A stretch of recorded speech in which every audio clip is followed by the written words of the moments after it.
신약 성경 204페이지 사도행전 제10장입니다. 9절 말씀부터 16절 말씀까지를 제가 읽어 드리겠습니다.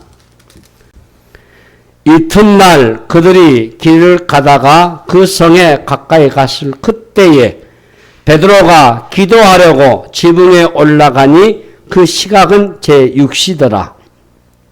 그가 시장하여 먹고자 하매 사람들이 준비할 때에 황홀한 중에 하늘이 열리며 한 그릇이 내려오는 것을 보니 큰 보자기 같고 네 귀를 메어 땅에 들이웠더라. 그 안에는 땅에 있는 각종 네 발 가진 짐승과 기는 것과 공중에 나는 것들이 있더라. 또 소리가 있으되 베드로야 일어나 잡아먹으라 하거늘 베드로가 이르되 주여 그럴 수 없나이다. 속되고 깨끗하지 아니한 것을 내가 결코 먹지 아니하였나이다 한데 또 두 번째 소리가 있으되 하나님께서 깨끗하게 하신 것을 내가 속되다 하지 말라 하더라. 이런 일이 세 번 있은 후 그 그릇이 곧 하늘로 올려져 가니라. 아멘. 우리 옆에 계신 분 함께 인사 나누시겠습니다. 이제 오신 당신은 이 세상 가장 아름다운 분이십니다. 예, 감사합니다. 매일 아주 폭염의 날씨입니다. 오늘 본문에서는 매우 중요한 사건이 하나 나오죠. 베드로와 백부장 고넬료에게 성령님이 직접 나타나셔서 간섭하신 일입니다. 사도행전 10장 1절에 가이사라에 고넬료라는 사람이 있으니 이달리아 부대라는 군대의 백부장이라. 예. 그러니까 이 가이사라는 로마의 총독부가 있는 곳이에요. 고넬료 이 사람은 코넬리우스라는 이름으로 알려져 있는데요. 이방 사람입니다. 군대 백부장, 그러니까 장교죠, 장교. 한 100여 명의 부하를 끌고 있는 장교입니다. 예.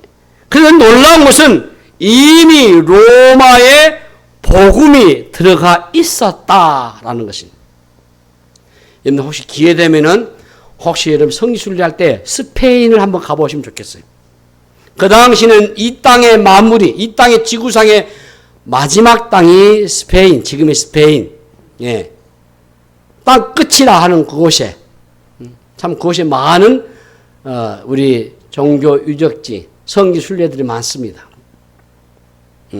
이미 로마 캐톨릭이 장악하고 우리 개신교는 불가만 되지 않지만은 예. 그런데 이 10장 2절을 보시면은 그가 경건하여 온 지방과 더불어 하나님을 경외하며 백성을 많이 구제하고 하나님께 항상 기도했다 이렇게 돼 있어요. 이 영광의 예수의 복음이요, 사도행전하는 이 복음이 그리스도 가가지고 이게 철학이 되잖아요. 그리고 로마로 가가지고 이게 정치가 됩니다. 지금 그 시대입니다. 예. 근데 그가 경건하여 온 지방과 더불어 하나님을 경외하며 백성을 많이 구제하고 항상 하나님께 기도했다. 누가? 고넬료가. 그리고 기도하는 가운데 환상이 나타나서 하나님의 사자가 그의 이름을 불렀다고 했어요. 예. 10장 4절을 보시면은 고넬료가 주목하여 보고 이르되 두려워 이르되 주여 무슨 일이 나이까. 천사가 이르되 내 기도와 구제가 하나님 앞에 상달되어 기억하신 바가 되었으니. 우리의 기도와 구제는 하나님이 기억하신다 말. 여러분의 기도, 여러분의 구제를 하나님이 기억하신다. 그리고 그것이 하나님 앞에 상달되었다. 하나님께 올려드리는 것. 하나님 앞에 상달돼가지고 무엇이? 우리의 기도가, 우리의 구제가. 우리의 기도와 구제는 하나님이 기억하신다 말. 그리고 그것이 하나님 앞에 상달이 되었다. 이 기도의 내용이 무엇인지는 잘 모르겠지만 그 다음 스토리가 연결돼요. 예. 이 주의 사자가 욥바로 사람을 보내가지고 베드로라는 시몬을 집으로 청하라는 것입니다. 베드로가 머물러 있는 주소까지 알려줘요. 그곳은 해변에 있는 무두장이의 집이라 했어요. 말하던 천사가 떠나고 고넬료는 곧바로 그 말씀을 들은 대로 자기 종을 욥바로 보냅니다. 천사가 말한 대로 베드로라는 시몬이라는 이 무두장이의 집에서 유하고 있었는데, 여러분 이 무두장이가 뭐냐면은, 무두장이는 짐승을 죽인 것들을 다루는 사람이에요. 그러니까 짐승의 날 가죽에서 털을 뽑고 기름을 뽑아가지고 가죽을 아주 부드럽게 만드는 직업이 무두장입니다. 예. 그 당시에 이 죽은 짐승을 다루는 사람은 불결한 사람으로 취급됐어요. 그들의 율법에 의해 보면은 베드로가 그 집에 있다? 이게 안 되는 겁니다. 맞지 않습니다. 그런데 그 집에 머물렀다고 하는 것은 유대인으로서의 베드로가 많이 묻어져 있다. 이것을 보여주고 있는 거예요. 베드로도요. 자, 여기 또 봐볼게요. 기도하려고 지붕에 올라갔어요. 우리 같은 집에 지붕을 연상하면 안 돼요, 여러분. 예. 우리가 일본식 집하고 프랑스식 집하고 막 이런 집들 있잖아요. 제가 이 팔레스틴 유대 나라 가서 집을 보니까 이해가 됩니다. 우리 옥상이라 생각하면 돼요, 여러분. 옥상. 예. 우리 여기 건 우기에 보면 옥상같이 생겼다 생각하면 돼요. 그곳에 올라왔는데 기도를 했는데 갑자기 환상이 나타났습니다. 황홀한 가운데 있을 때에 하늘에서 한 그릇이 내려왔어요. 그 안에는 땅에 각종 네 발 가진 짐승과 기는 것과 공중에 나는 것들이 들어있어요. 구약의 레위기에서 금한 것들이 그 안에 다 들어있어요. 그런데 여기 베드로가 본 환상은 그 당시 유대인들이 성경 레위기에서 나와 있는 금한 것들이에요. 근데 소리가 들립니다.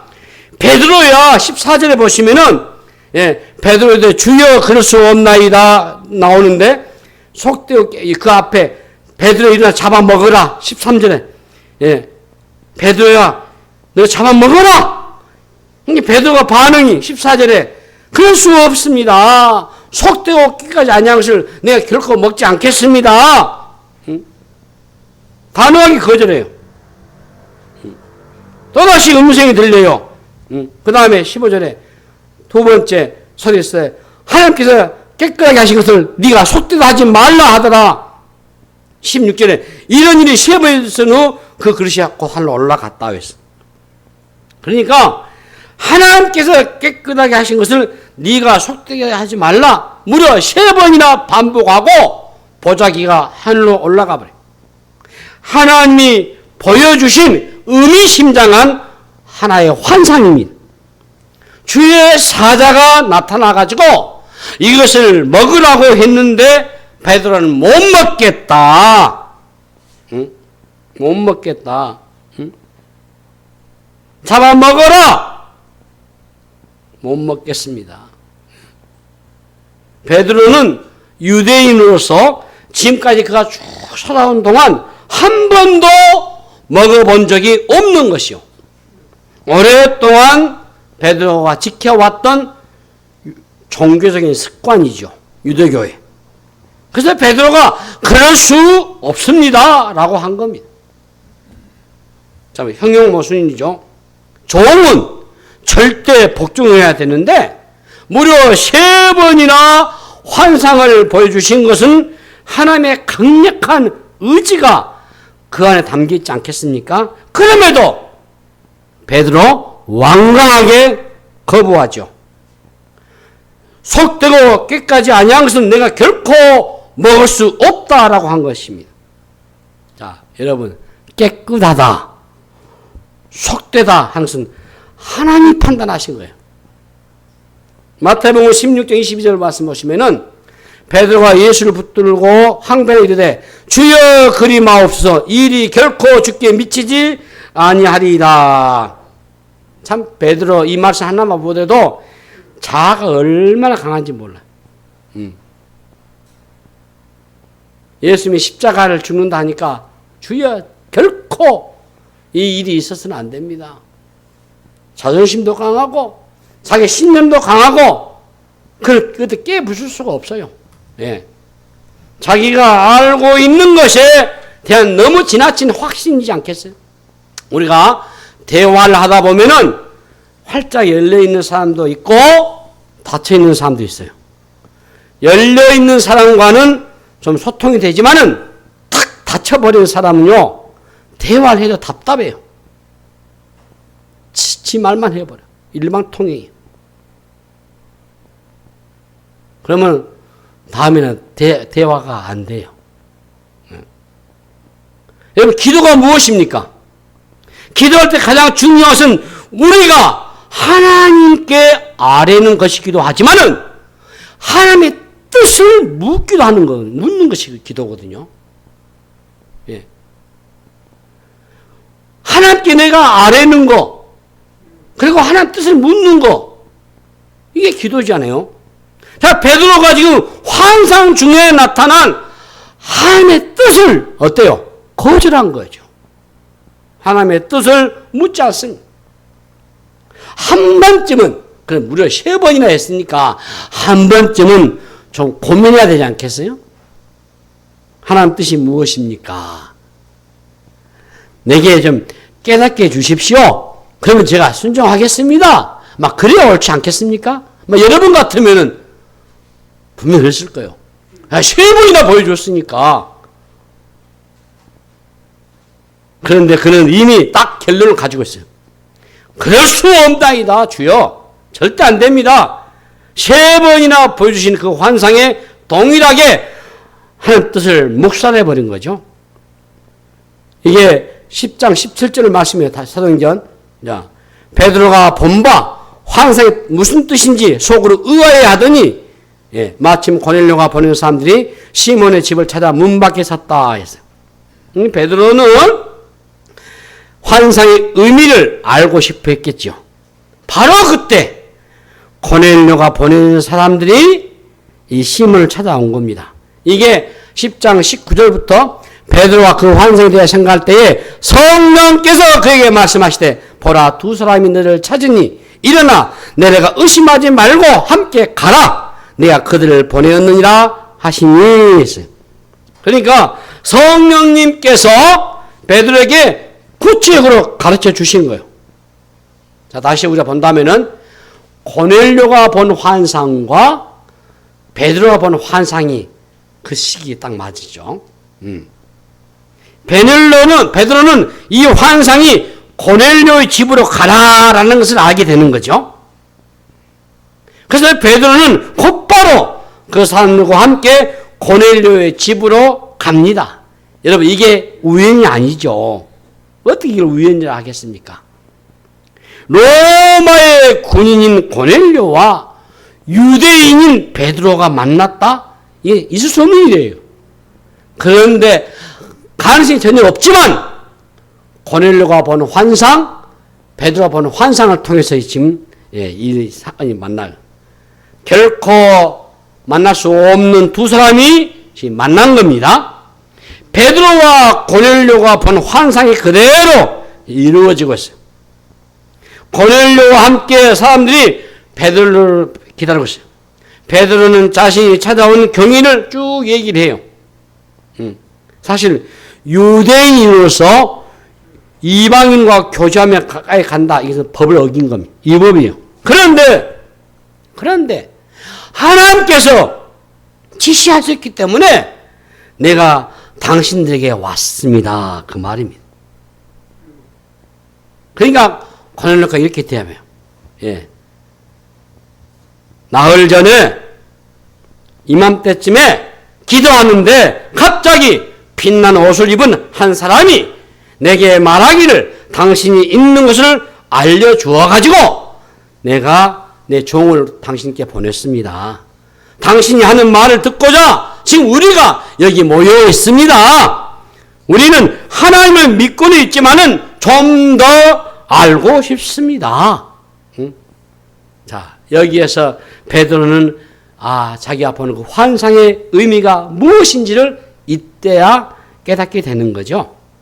이 34절 보시면은 베드로가 입을 열어 말하되 내가 참으로 하나님은 사람의 외모를 보지 아니하시고, 여러분, 하나님은 사람의 외모를 보지 않으십니다. 하나님은 유대인이나 이방인을 따지지 않으신다.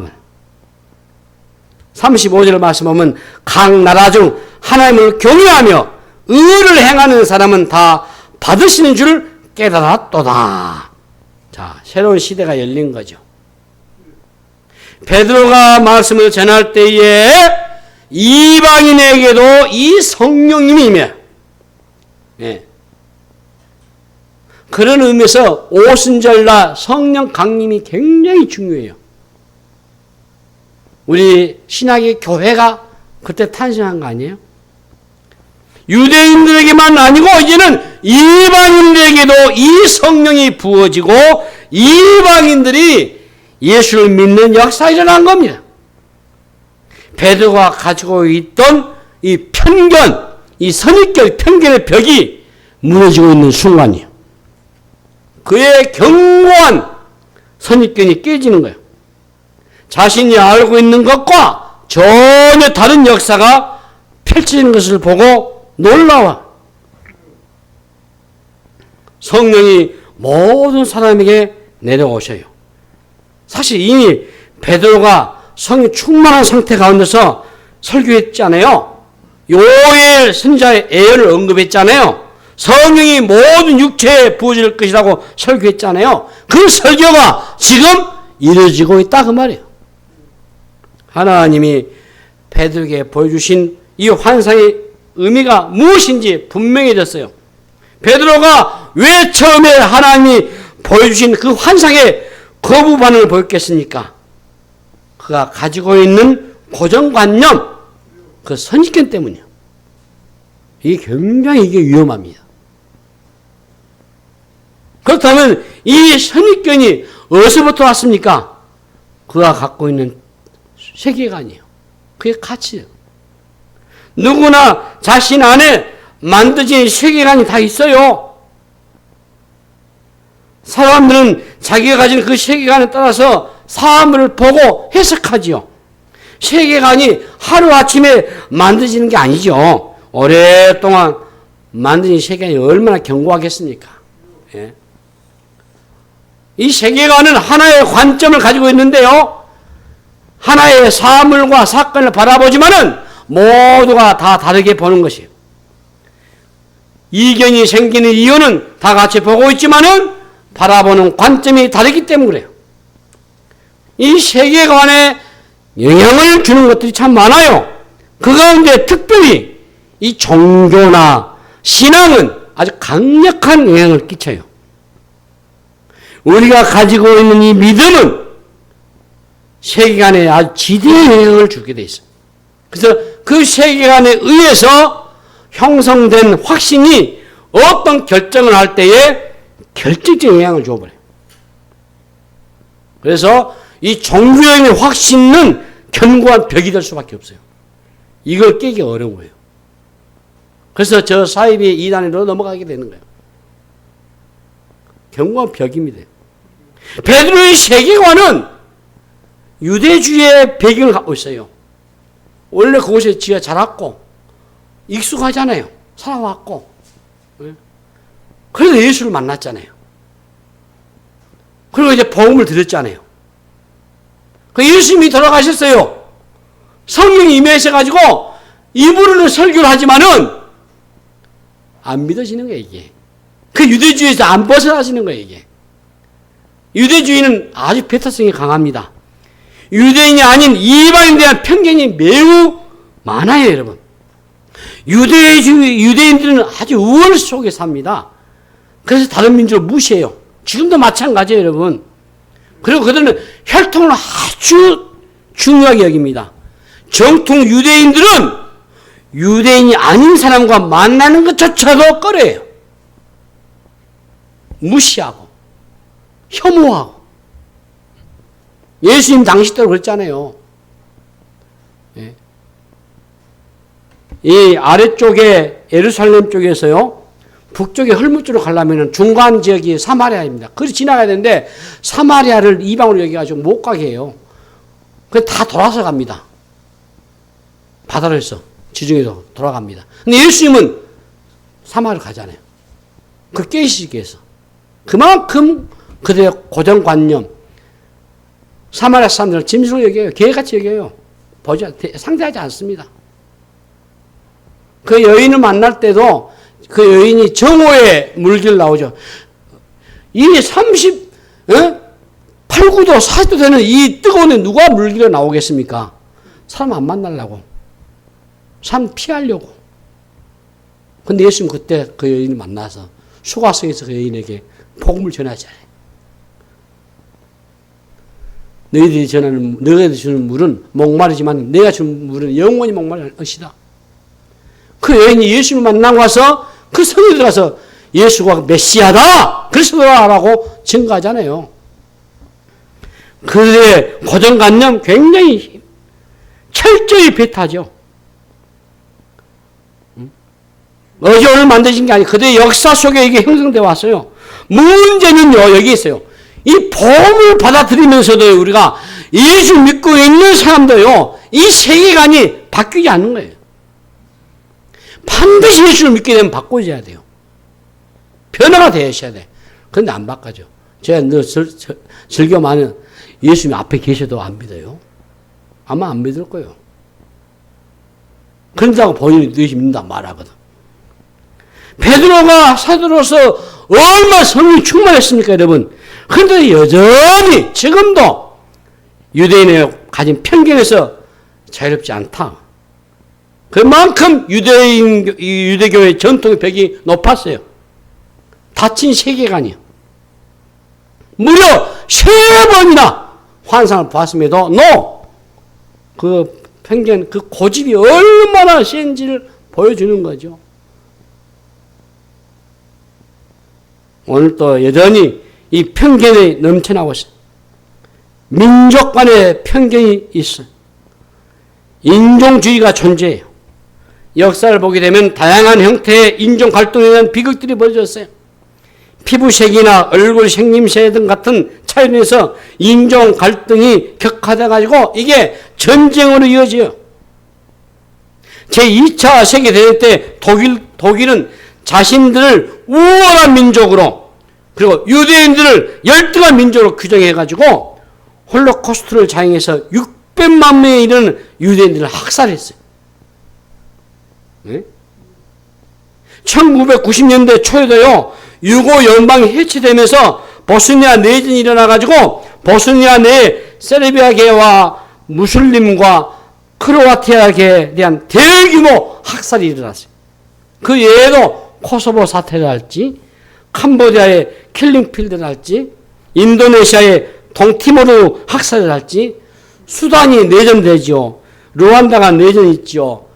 가까이 있는 미얀마의 이 로향야족 학살들 발생했잖아요. 지금 캄보디아하고 지금 태국이 지금 전쟁 지금 분쟁이 시작됐잖아요.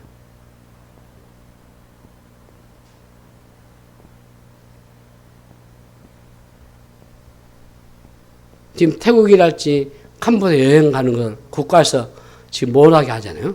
위험지역으로 어제 발표했잖아요. 제가 태국의 산족을 선교 여행을 가봤어요.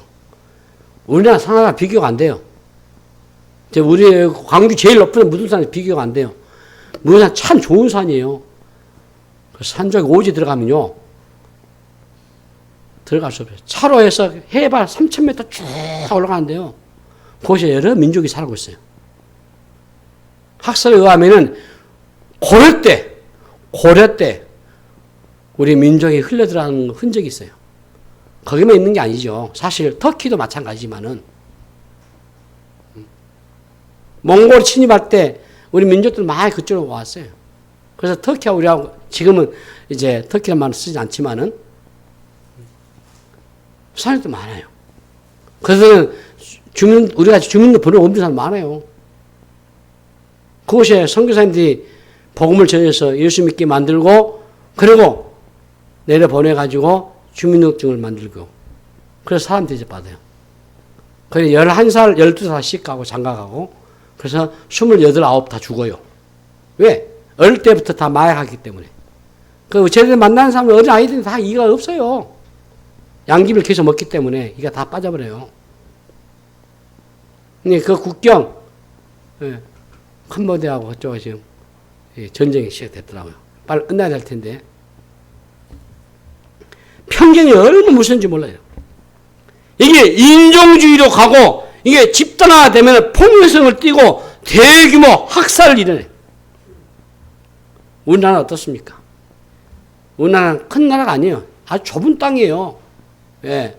그런데 우리 남북 간, 우리 지역 간, 더군다나 이념 간의 대체가 얼마나 심각합니까? 예수님을 믿어도 지방색이 그대로 남아있어요. 죄송합니다만은, 예.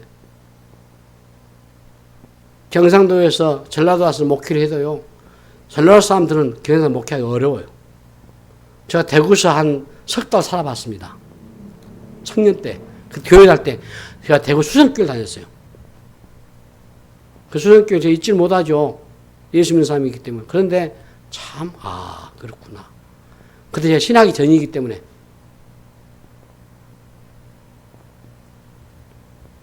지금 제 총회에 이렇게 출입하면서 대구에 있는, 경상북도에 있는, 경남도에 있는 목사님들 대하면 참 훌륭하셔요. 장로님들 참 좋으셔요. 그래서 속내를 얘기해보면 그래서 목회는 어렵겠구나. 왜? 그 지역 사람들이 받아들이지 않아요. 제가 설명을 했어요. 왜? 나는 5.18 우리 민주화 운동 때 나는 그 현장에 있던 사람이기 때문에 안 믿어요. 안 믿어. 장로님도 안 믿고 목사님도 안 믿어요. 어릴 때부터 교육을 받아오니까. 밥상에서부터 전라도는 빨갱이다. 5.18은 폭도다. 북한 사람도 와서 했다. 안 믿어요. 목사님, 나 목사입니다. 안 믿어진다. 그래서 아직도 우리 헌법 전문에 넣지를 못하고 있어요. 그렇게 결의하고 그렇게 한다해도 안 돼, 이게. 그만큼 편견과 성격이 무섭습니다. 예수를 어디 믿어도 각자의 편견, 성격을 가지고 대립관을 세우고 갈등과 정쟁이 멈추지 않아요. 적기심과 분노가 남아있기만. 문제가 무엇입니까? 정치적으로, 인종적으로, 때로는 이념적으로, 사회적 편견 때문에 복음의 전진을 방해한다는 겁니다. 성경에 유명한 대표가 있죠? 요나 선지자는. 요나 선지자는 민족주의적인 편견이 있어요. 자기 민족을 사랑하는 것은 누구나 자연스러워요. 그런데 그 민족주의가 다른 민족에 대한 배타주의로 나아가는 것이 문제죠. 하나님이 선지자이기 때문에 니느웨에 가가지고 복음을 전하했는데 가지 않잖아요. 다시스로 내려가 버리잖아요. 요나는 유대의 숙적인 니느웨가 하나님께 돌아오는 걸 원치 않은 거예요. 저도 여러분에게 한번 그런 고백한 적이 있습니다만, 저도 일본 망했으면 좋겠고, 예수 안 믿으면 좋겠고, 빨리 어떻게 하면 가라앉아서 전화 없으면 좋겠다. 그게 숨어 있어, 이 안에. 그걸 내 현장에서 목사님이 잘못해서, 그 할아버지, 일본 할아버지 목사님들이 무릎 꿇고 목사님 잘못했습니다. 우리 선배들이, 우리 부모들이 가가지고 못된 짓 한 거 용서해 주십시오. 예, 알았습니다. 해놓고 돌아서서 빨리 망했으면 좋겠다. 얼마나 무섭습니까? 얼마나 그 나쁜 죄입니까? 그래서 제가 일본 개혁신학 연구회 하면 안 가고 싶었어요. 근데 갔어요. 그때 내가 이제 복음 받았기 때문에. 복음 받으니까 이해되고, 함께 붙들고 기도하고, 함께 울고. 예. 왜 일본의 교회는 우리 한국보다도 200년이 더 앞서지만은 일본 교회는 이렇게밖에 안 되는가? 더 개신교는 이렇게 안 되는가? 일본은 신이 참 많습니다, 여러분. 일본은 교회가 크질 않아요. 한 20명 모인 교회가 큰 교회예요, 일본. 적은 소소한 교회들 10명, 12명, 15명, 100명 넘으면 아주 대형 교회고. 저희들이 갔을 때 일본의 목사님들이 이 복음 받기 위해서 비행기로 자기 돈으로 자기 교회에서 2시간, 3시간 타고 와서 교육받고. 이런 복음을 듣다니. 해마다 이렇게 가는데 이제 서 교수님이 이제는 건강이 여의치 않으니 일본을 못 갑니다. 지금은 책을 번역해가 그 책을 보고 공부를 하고 메일로 보내주고 다시 연락하고 있어요. 편견이 그만큼 무서워요. 선지자임에도 하나님의 부르심을 거부한 거죠. 편견이 만드는 고정관념은 하나님의 뜻보다 더 강해버렸어요. 편견이 소명까지, 이 부르신 소명까지 가로막아버려요. 결국 그는 다시스로 도주하죠. 요나의 모습 보면 환상 중에 보이신 것을 거부하는 베드로의 모습과 오버랩이 되잖아요. 응? 그러지 않습니까, 여러분?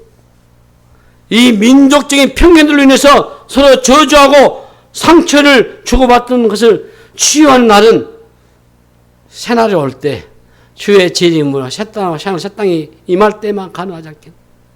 복음은 민족들이 만들어놓은 경계를 뛰어넘으셔야 돼요. 그 선을 뛰어넘으셔야 복음을 전할 수 있어요.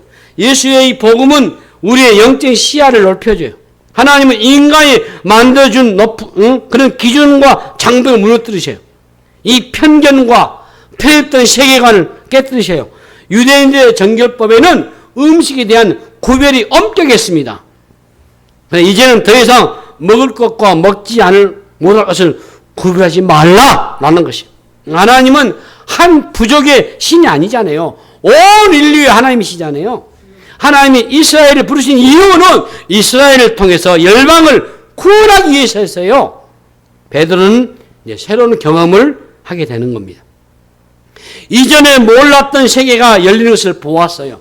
얼마나 그릇된 편견에 사로잡혀 왔는지를 깨닫게 된 거죠. 그래서 베드로가 고넬료 집에 방문한 것은 큰 벽을 넘어선 것입니다.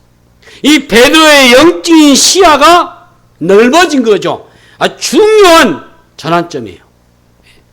그러나 베드로는 여전히 유대주의의 장벽에 완전히 벗어나지 못했어요. 이방인에 대한 편견이 완전히 사라진 게 아니죠. 결국 베드로와 사도 바울의 바톤 터치가 일어난 겁니다. 베드로가 가지는 그 세계관의 한계가 분명해졌어요. 그는 자신의 세계관 안에서 하나님의 소명을 다할 뿐이에요.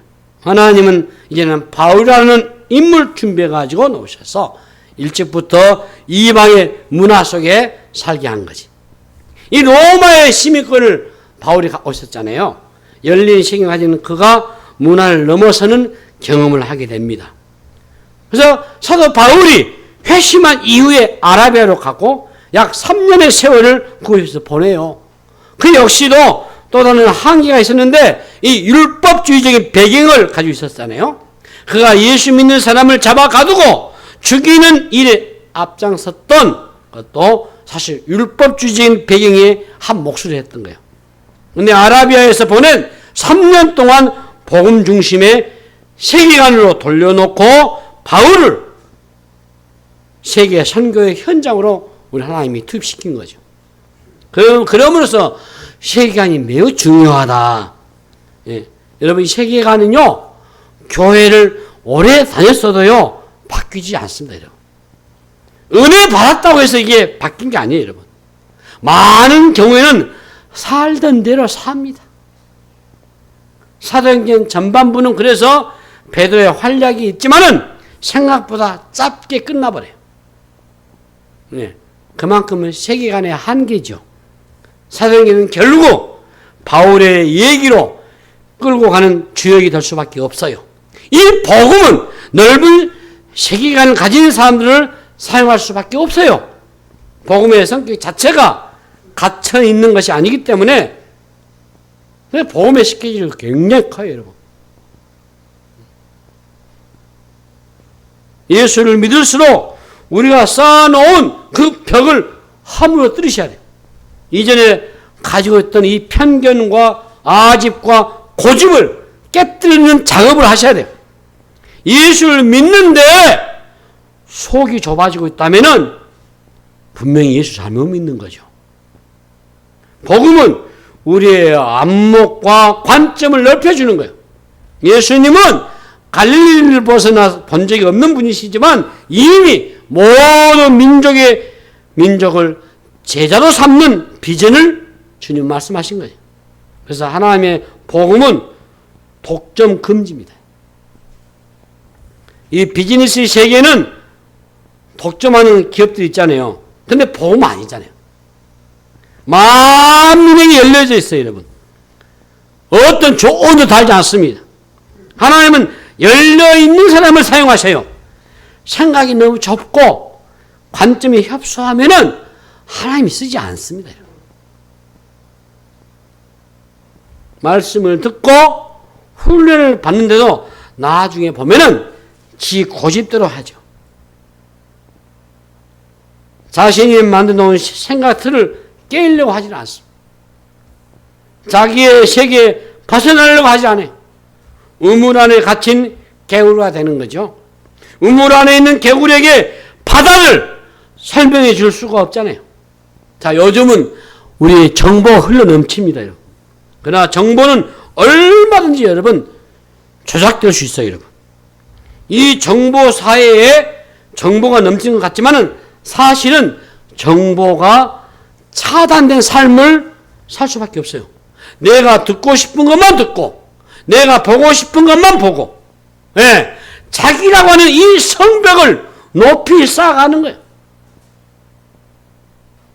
그럴 땐 자기 확신에 빠져들 수 있는 거예요. 여러분. 그러면요 그 삶은 어때요? 갈수록 고립될 수밖에 없어요. 갈수록 폐쇄적인 삶이 될 수밖에 없어요. 이 자기 고집이라고 하는 이 독방에서 나오지 못한 거예요. 우리 믿는 신자들은 관점이 바뀌셔야 돼요. 어떤 관점으로? 하나님의 관점으로 바뀌셔야 돼요. 하나님이 보는 그런 관점을 우리가 훈련을 하셔야 돼요. 그럼 하나님의 관점이 어디 있느냐? 복음 안에 있어요, 여러분. 복음 안에. 하나님은 모든 민족과 열방을 구원하시길 원하셔요. 인종과 국적과 성별과 신분을 가리지 않지요. 복음은 우리의 시야를 활짝 열어주잖아요. 복음에 잠긴 사람은 그래서 다른 사람, 다른 인종, 다른 계층을 결코 무시하지 않습니다. 성별이나 고향이나 직업 이걸 따지지 않습니다. 복음을 경험하면은 더 이상 인종적인 우월감도 없어요. 쓸데없는 것으로 자기 우월감에 우쭐하지 않습니다. 옹졸하지 않고요. 유치하지 않고요. 하나님의 구원이 얼마나 광대하십니까, 여러분? 예? 창세기 12장 3절 말씀 한 절 보시면은 너를 축복하는 자에게 내가 복을 내리고 너를 저주하는 자에게 내가 저주하니 땅의 모든 족속이 너를 말미암아 복을 얻을 것이다. 하나님 말씀 아니에요? 그리스도의 피는 온 인류의 죄를 사하고도 남습니다. 그래서 하나님의 긍휼은 온 땅을 다 품으셔요. 예. 우리는 그래서 계속해서 이 복음을 묵상하셔야 돼요. 하나님의 은혜에 잠기면은 편협된 삶 속에 갇혀있지 않다는 것이에요. 이게 요한계시록 7장 9절부터 제가 10절 읽어드리겠습니다. 이 일 후에 내가 보니 각 나라와 족속과 백성과 방언에서 아무도 능히 셀 수 없는 큰 무리가 나와 흰옷을 입고 손에 종려가지를 들고 보좌 앞과 어린 양 앞에 서서 큰 소리로 외치리되 구원하심이 보좌에 앉으신 우리 하나님과 어린 양에 있도다 하니 하나님의 나라는 더 이상 인종과 나라 간의 장벽이 존재하지 않습니다. 어디를 가야 복음을 들어보지 못한 사람이 있는가에 관심을 더 두셔야 돼요. 잃어버린 영혼이 있는 곳이면은 그건 우리가 가야 하는 곳이에요. 오늘 우리가 혹시 베드로와 같은 그런 모습을 재현하고 있지는 않는가? 예? 오늘날 교회가 요새화가 돼버리면 안 되죠. 교회가 자기의 기업이 되면 안 되죠. 예? 교회가 자기의 처우를 만들면 안 되죠. 그런 의미에서 본다면은 우리 교회가 규모가 작고 부족하지만 우리가 최선을 다해서 기도로 후원하고 물질로 후원해서 우리 작은 섬김을 어려운 우리 이웃들에게 열방을 향해서 선교하는 선교사님들과 그것이 있는 영혼들에게 조금이나마 전달돼가지고 유익한다면 그걸 우리는 감사하고 더 많은 선교와 더 많은 후원해야 한다라는 것이 우리의 가치이기 때문에 사실 우리만의 예배로서 끝내서는 안 되잖아요. 우리가 교회 안에 갇혀 있으면 안 되잖아요. 나 혼자 거룩하고 나 혼자 고상하게 예수 믿는 것을 끝내면 안 되잖아요. 주님은 우리에게 가라고 하시잖아요. 어디로? 세상 속으로 복음이 필요한 것으로 경계선으로 넘어가라고 하잖아요. 우리는 민족주의자는 이 벽이 얼마나 강합니까? 이 벽을 계속 허물셔야 돼요. 지난주에 SN 선교를 통해서 우리 합동신학교에서 탈북 신학생에게 장학금을 전달했어요. 우리 교회에서 보낸 헌금도 그 안에 포함됐습니다. ICM 교육선교에서 베트남에 이번에 또 40명 학생들 선발해서 이제 또 한국에 데려올 겁니다. 그애들 데려와서 서울에 있는 대학교 MOU 해놨기 때문에 서울대뿐만 아니라 지금 숭실대를 많이 하지만은 그냥 그 애들 훈련시켜가지고 다시 베트남 다시 보낼 겁니다. 이런 일들에 여러분들의 헌금이 있어야지고 우리의 기도가 필요한다면 반드시 해야 될 일이에요. 우리가 어떤 평균을 가지고 있습니까? 나와 다른 사람들에 대한 태도는 어떻습니까? 우리의 안목과 관점의 변화가 일어나셔야 돼요. 하늘의 영광을 내려놓으시고 낮고 천한 이 땅에 인간의 몸을 입고 오신 우리 주님이 그런 의미에서 최초의 선교사이지 않습니까? 우리는 하나님의 눈으로 이 세상을 바라보셔야 돼요. 교회는 이 일에 최선을 다해서 힘을 쓰고 애를 쓰셔야 돼요. 우리 사마리아 선교도에서 우리 북한 선교에도 다시 열심히 일하게 된 것은 하나님 또 다른 기회를 주실 것이다. 기대가 됩니다. 새로운 정부가 이제 북한 문을 또다시 열게 되면은 하나님 어떻게 일하실까 기대가 큽니다. 그렇게 하셔야 돼요. 갇혀있으면 안 돼요. 우리끼리만, 나만, 우리 교회만 갇혀있으면 안 돼요. 잃어버리는 양이 있는 그곳, 복음이 필요한 사람이 있는 곳이면 어디든지 가셔야 돼요. 내가 보고 싶은 것만 보고 살아갈 때 얼마나 많습니까? 잠깐이라도 우리는 고개를 돌려보셔야 돼요. 복음이 필요한 사람이 볼 것입니다. 내가 그어놓은 경기선을 허물고 그에게로 다가갈 때 하나님께서 우리를 통해서 이 복음을 온 땅 가운데 흩으시고 구원의 역사가 일어나게 할 줄로 믿습니다. 여러분 이 믿음을 위해서 이 복음을 위해서 쓰임받는 우리 교회와 저희 여러분 다 되시길 주님의 이름으로 축복합니다. 하나님 우리 아버지 은혜를 감사합니다. 영광의 복음, 생명의 복음, 높은 이 벽을 넘고 이 복음을 증거하는 저희들 되게 하시고 우리 교회가 우리 성도들이 이에 쓰임받도록 은혜 입혀 주시옵소서. 감사하고 우리 구주 예수 이름으로 간절히 기도하옵나이다. 아멘.